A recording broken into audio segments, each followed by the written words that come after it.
Hi guys, నేను పెసరట్టు చేయాలని ముందుగా నైట్ రోజు పెసలు నానబెట్టేసుకున్నాను. పెసలు బాగా నానితేనే పెసరట్టు మంచిగా వస్తుంది.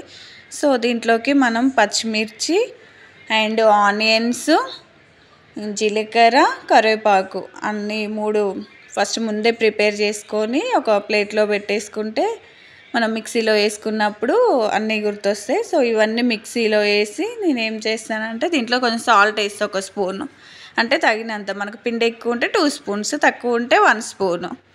నేనైతే 2 స్పూన్స్ వేసాను. వేసి మిక్సీ పట్టేసుకొని ఇలా వచ్చేసింది. అంటే మనం కొంచెం గట్టిగా పట్టాలి, మరీ ఇట్లా వాటర్ పట్టినాం అనుకో మళ్ళీ దోశ వేసినప్పుడు కొంచెం పల్చగా, చిక్కగా పడితే దోశ కొంచెం మందం వచ్చేస్తుంది కదా.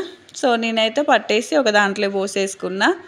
సో పిండిని అయితే కొంచెం పల్చగానే ఉంది. నేనైతే ఇప్పుడు దోశ వేసుకొని ఆయిల్ వేసుకోవాలి పైన లైట్గా.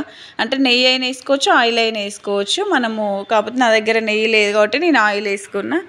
సో మీ ఇష్టం. సో అది గోల్డెన్ షేడ్ వచ్చే వరకు కాలిన తర్వాత నెమ్మదిగా రౌండ్ సైడ్లో అలాగో నాకు ఒక సైడ్ లేవకుంటే ఎమ్మటే పెసరట్టు తిప్పేసింది. నెమ్మదిగానే తిప్పేసి కొంచెం గోల్డెన్ షేడ్ వచ్చే వరకు వేయించాలి.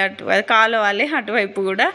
సో కాలిన తర్వాత దాన్ని ఫోల్డ్ చేసుకొని మనం హాట్ బాక్స్లో పెట్టేస్తే సో వేడిగా ఉంటుంది. మన ఇష్టం, ఎప్పుడైనా తినొచ్చు. ఇంకెందుకు ఆలస్యం, మన ఛానల్ని సబ్స్క్రైబ్ చేసేసుకోండి.